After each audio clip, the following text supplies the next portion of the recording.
Daniel പ്രവചനം 1-ാം അധ്യായം 8 മുതൽ 16 വരെയുള്ള വാക്യങ്ങൾ ഞാൻ വായിക്കാം. 1-ാം അധ്യായം 8 മുതൽ 16 വരെയുള്ള വാക്യങ്ങൾ. എന്നാൽ രാജാവിൻ്റെ ഭോജനം കൊണ്ടും അവൻ കുടിക്കുന്ന വീഞ്ഞുകൊണ്ടും തന്നെത്താൻ അശുദ്ധമാക്കുകയില്ല എന്ന് ദാനിയേൽ ഹൃദയത്തിൽ നിശ്ചയിച്ചു. തനിക്ക് അശുദ്ധി ഭവിക്കുവാൻ ഇടവരുത്തരുതെന്ന് ഷണ്ഡാധിപനോട് അപേക്ഷിച്ചു. ദൈവം ദാനിയേലിന് ഷണ്ഡാധിപൻ്റെ മുൻപിൽ ദയയും കരുണയും ലഭിക്കുവാൻ ഇടവരുത്തി. ഷണ്ഡാധിപൻ ദാനിയേലിനോട്, നിങ്ങളുടെ ഭക്ഷണവും പാനീയവും നിയമിച്ചിട്ടുള്ള എൻ്റെ യജമാനനായ രാജാവിനെ ഞാൻ ഭയപ്പെടുന്നു. അവൻ നിങ്ങളുടെ മുഖം നിങ്ങളുടെ സമപ്രായക്കാരായ ബാലന്മാരുടേതിനോട് ഒത്തുനോക്കിയാൽ മെലിഞ്ഞു കാണുന്നത് എന്തിന്? അങ്ങനെയായാൽ നിങ്ങൾ രാജസന്നിധിയിൽ എൻ്റെ തലയ്ക്ക് അപകടം വരുത്തുമെന്ന് പറഞ്ഞു. ദാനിയേലോ ഷണ്ഡാധിപൻ ദാനിയേലിനും ഹനന്യാവിനും മീശായേലിനും അസര്യാവിനും വിചാരകനായി നിയമിച്ചിരുന്ന മെൽസറിനോട്, അടിയങ്ങളെ 10 ദിവസം പരീക്ഷിച്ചു നോക്കിയാലും അവർ ഞങ്ങൾക്ക് തിന്നുവാൻ ശാഖപദാർത്ഥവും കുടിക്കുവാൻ പച്ചവെള്ളവും തന്നു നോക്കട്ടെ. അതിൻ്റെ ശേഷം ഞങ്ങളുടെ മുഖവും രാജഭോജനം കഴിക്കുന്ന ബാലന്മാരുടെ മുഖവും തമ്മിൽ നീ ഒത്തുനോക്കുക. പിന്നെ കാണുന്നത് പോലെ അടിയങ്ങളോട് ചെയ്തു കൊള്ളുക എന്ന് പറഞ്ഞു. അവൻ ഈ കാര്യത്തിൽ അവരുടെ അപേക്ഷ കേട്ടു 10 ദിവസം അവരെ പരീക്ഷിച്ചു. 10 ദിവസം കഴിഞ്ഞ ശേഷം അവരുടെ മുഖം രാജഭോജനം കഴിച്ചു വന്ന സകല ബാലന്മാരുടേതിലും അഴകുള്ളതും മാംസപുഷ്ടിയുള്ളവരും എന്ന് കണ്ടു. അങ്ങനെ മെൽസർ അവരുടെ ഭോജനവും അവർ കുടിക്കേണ്ടുന്ന വീഞ്ഞും നീക്കി അവർക്ക് ശാഖപദാർത്ഥം കൊടുത്തു. ദാനിയേൽ ഹൃദയത്തിൽ നിശ്ചയിച്ചു എന്ന പ്രസ്താവന വളരെ ചിന്തനീയമാണ്. നിന്റെ പ്രമാണങ്ങളെ കൃത്യമായി ആചരിക്കേണ്ടതിന് നീ അവയെ കൽപ്പിച്ചു തന്നിരിക്കുന്നു എന്ന് തിരുവെഴുത്ത് വെളിപ്പെടുത്തുമ്പോൾ പ്രായോഗിക ബുദ്ധിമുട്ടുകൾ ഒഴിവാക്കുവാൻ പ്രമാണവിരുദ്ധമായി നീങ്ങുവാൻ ദാനിയേൽ ഒരുക്കമല്ല. കാരണം ദാനിയേലിൻ്റെ നിശ്ചയം ബുദ്ധിപരമല്ല, ഹൃദയപരമാണ്. ദാനിയേലിൻ്റെ ഈ നിശ്ചയം കാലിക പ്രസക്തമാണ്. കാരണം പ്രമാണങ്ങളെക്കാൾ പ്രായോഗികതയ്ക്ക് ഊന്നൽ കൊടുക്കുന്ന ഒരു തലമുറയുടെ നടുവിലാണ് നാം ഇന്ന് ജീവിക്കുന്നത്. 1 കൊരിന്ത്യർ 6-ാം അധ്യായം അതിൻ്റെ 19-ഉം 20-ഉം വാക്യങ്ങൾ ഇങ്ങനെയാണ് പൗലോസ് രേഖപ്പെടുത്തിയിരിക്കുന്നത്.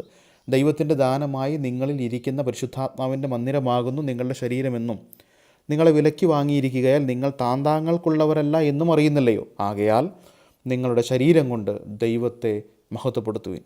ദൈവജനമെന്നറിയപ്പെടുന്നവർ ശാരീരിക വിശുദ്ധി പാലിക്കുവാൻ ബാധ്യസ്ഥരാണ്. ആത്മീക വിശുദ്ധി പാലിക്കുന്നതിൽ സംഭവിക്കുന്ന പരാജയമാണ് ഒരുവനെ ശാരീരിക അശുദ്ധിയിലേക്ക് നയിക്കുന്നത്. ഉപദേശം, ദൈവത്തിൻ്റെ പ്രമാണം അറിയാത്തവർക്ക് പ്രായോഗിക വിശുദ്ധി സൂക്ഷിക്കുവാൻ കഴിയുകയില്ല. പഥ്യോപദേശം ഹൃദയത്തിൽ സൂക്ഷിക്കുന്നവനെ അടിമയായി പിടിച്ചാലും കീഴ്പ്പെടുത്തുക അസാധ്യമാണ്. ദാനിയേൽ പ്രവാസിയായി ബാബിലോണിലേക്ക് കൊണ്ടുവരപ്പെട്ടു എന്നിരുന്നാലും താൻ പഥ്യോപദേശം ഹൃദയത്തിൽ സൂക്ഷിക്കുന്നവനായതുകൊണ്ട് തന്നെ അടിമയായി പിടിച്ചു എങ്കിലും കീഴ്പ്പെടുത്തുക എന്നുള്ളത് ബാബിലോന്യരെ സംബന്ധിച്ച് അസാധ്യമായിരിക്കുന്ന ഒരു കാര്യമാണ്. ഞാൻ നിന്നോട് പാപം ചെയ്യാതിരിക്കേണ്ടതിന് നിൻ്റെ വചനത്തെ എൻ്റെ ഹൃദയത്തിൽ സംഗ്രഹിക്കുന്നു എന്നാണ് സങ്കീർത്തനക്കാരൻ രേഖപ്പെടുത്തിയിരിക്കുന്നത്. നിങ്ങളുടെ ഭക്ഷണവും പാനീയവും നിയമിച്ചിട്ടുള്ള എൻ്റെ യജമാനനായ രാജാവിനെ ഞാൻ ഭയപ്പെടുന്നു എന്നാണ് ഷണ്ഡാധിപന് പറയുവാനുള്ളതെങ്കിൽ ദാനിയേലിനെ സംബന്ധിച്ചും അത് അക്ഷരം പ്രതി ശരിയായാണ്. തനിക്ക് ഭക്ഷണവും പാനീയവും നിയമിച്ചിട്ടുള്ള തൻ്റെ യജമാനനായ രാജാവിനെ ദാനിയേലും ഭയപ്പെടുന്നു. ആരുടെ രാജാവാണ് ഇവിടെ ജയം നേടേണ്ടത്? ആരാണ് ഭയപ്പെടുവാൻ യോഗ്യൻ? 112-ാം സങ്കീർത്തനം 1-ാം വാക്യം നാം ഇങ്ങനെ വായിക്കുന്നു: യഹോവയെ ഭയപ്പെട്ട് അവൻ്റെ കൽപ്പനകളിൽ ഏറ്റവും ഇഷ്ടപ്പെടുന്ന മനുഷ്യൻ ഭാഗ്യവാൻ.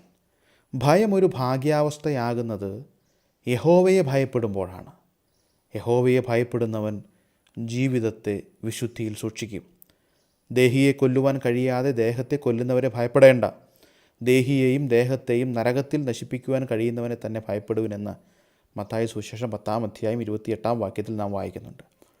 ദാനിയേൽ ഹൃദയത്തിൽ നിശ്ചയിച്ചു എന്നാണ് ദൈവാത്മാവ് രേഖപ്പെടുത്തിയിരിക്കുന്നത്. അങ്ങനെയെങ്കിൽ ദാനിയേലിൻ്റെ ഹൃദയ നിശ്ചയമാണ് മറ്റു 3 പേർക്കും പ്രചോദനമായത്. യൗവനക്കാരായ അനേകം യഹൂദാപുത്രന്മാർ രാജസന്നിധിയിൽ കൊണ്ടുവരപ്പെട്ടു. രാജഭോജനത്തിൻ്റെയും വീഞ്ഞിൻ്റെയും മുൻപിൽ ഇസ്രായേലിൻ്റെ ദൈവത്തിൻ്റെ ഭോജന നിയമങ്ങൾ ലംഘിക്കുവാൻ അവരിൽ ഭൂരിഭാഗവും തയ്യാറായപ്പോൾ ദാനിയേലിൻ്റെ തീരുമാനം 3 പേർക്ക് ശക്തി പകർന്നു. ഒട്ടും അനുകൂലമല്ലാത്ത സാഹചര്യത്തിൽ 14 വയസ്സ് മാത്രം പ്രായമുള്ള ഈ കൗമാരക്കാർ വിശുദ്ധിക്കും വേർപാടിനും വേണ്ടി നിലകൊണ്ടു എന്നത് ചിന്തോദ്ദീപകമാണ്. ഉപദേശിക്കുവാനോ വഴി നടത്തുവാനോ മാതാപിതാക്കളോ പുരോഹിതന്മാരോ മൂപ്പന്മാരോ ഇല്ലാത്ത ഒരു സാഹചര്യത്തിലും ദൈവീക പ്രമാണങ്ങളോട് ആത്മാർത്ഥത പുലർത്തുവാൻ അവർക്ക് സാധിച്ചത് ക്രിസ്തുയേശുവിലുള്ള വിശ്വാസത്താൽ രക്ഷയ്ക്ക് ജ്ഞാനിയാക്കുവാൻ മതിയായ തിരുവെഴുത്തുകളെ അവർ ബാല്യം മുതൽ അറിഞ്ഞതുകൊണ്ട് മാത്രമാണ്. ചെറുപ്രായത്തിൽ തന്നെ ദൈവം ദാനമായി നൽകുന്ന തലമുറകളെ ദൈവീക വഴിയിൽ പരിശീലിപ്പിക്കുവാനുള്ള മാതാപിതാക്കളുടെ ഉത്തരവാദിത്വത്തിൻ്റെ ഗൗരവം ഇവിടെ വ്യക്തമാകുകയാണ്.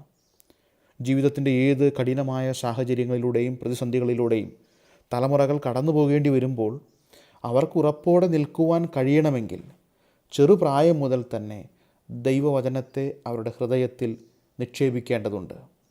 ബാബിലോൺ നേതൃത്വത്തോട് വിധേയം പ്രകടിപ്പിച്ചുകൊണ്ടാണ് ദൈവത്തിൻ്റെ വചനം അനുസരിക്കുവാനുള്ള മാർഗം ദാനിയേൽ അന്വേഷിക്കുന്നത്. തനിക്ക് അശുദ്ധി ഭവിക്കുവാൻ ഇടവരുത്തരുതെന്ന് ഷണ്ഡാധിപനോട് അപേക്ഷിച്ചു. ലോകത്തിൻ്റെ നിയമങ്ങൾ ദൈവിക നിയമങ്ങൾക്കെതിരാകുമ്പോൾ നാം വളരെ സൂക്ഷ്മതയോടെ ഇടപെടുവാൻ ആവശ്യമുണ്ട്. ഭരണ നേതൃത്വത്തോട് വിധേയത്വം പുലർത്തിക്കൊണ്ട് തന്നെ ദൈവത്തിൻ്റെ വചനം അനുസരിക്കുവാനുള്ള സാധ്യതകൾ നാം അന്വേഷിക്കണം. കാരണം ദൈവത്താലല്ലാതെ ഒരധികാരവുമില്ല. റോമാലേഖനം 13-ാം അധ്യായം 4-ാം വാക്യം നാം ഇങ്ങനെയാണ് വായിക്കുന്നത്: നിൻ്റെ നന്മയ്ക്കായിട്ടല്ലോ അവൻ ദൈവ ശുശ്രൂഷക്കാരനായിരിക്കുന്നത്. അതുകൊണ്ട് തന്നെ സ്വർഗീയമായൊരു ഇടപെടൽ ഇവിടെ നടക്കുകയാണ്. ഷണ്ഡാധിപൻ്റെ മുൻപിൽ ദാനിയേലിന് ദയയും കരുണയും ലഭിക്കുവാൻ ദൈവം ഇടവരുത്തി. എന്നാൽ ദാനിയേലിൻ്റെ അപേക്ഷ അനുവദിക്കുന്നതിനല്ല, പ്രത്യുത തൻ്റെ അപേക്ഷ നിരസിക്കുവാനുള്ള കാരണം ദാനിയേലിനോട് വിശദീകരിക്കുകയാണ് അത് മുഖാന്തരം സംഭവിച്ചത്.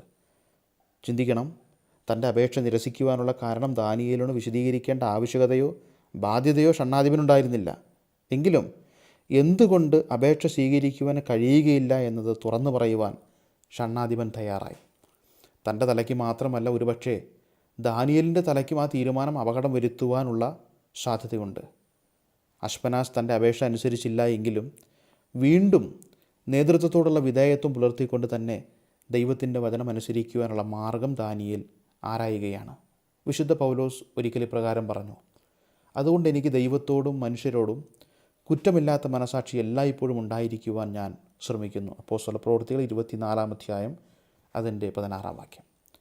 ദാനിയേൽ സകല ജ്ഞാനത്തിലും നിപുണനായിരുന്നു എന്ന് വ്യക്തമാക്കുന്നതാണ് താൻ അടുത്തതായി മുന്നോട്ട് വെച്ച മാർഗം. 10 ദിവസത്തേക്ക് ഒരു പരീക്ഷ.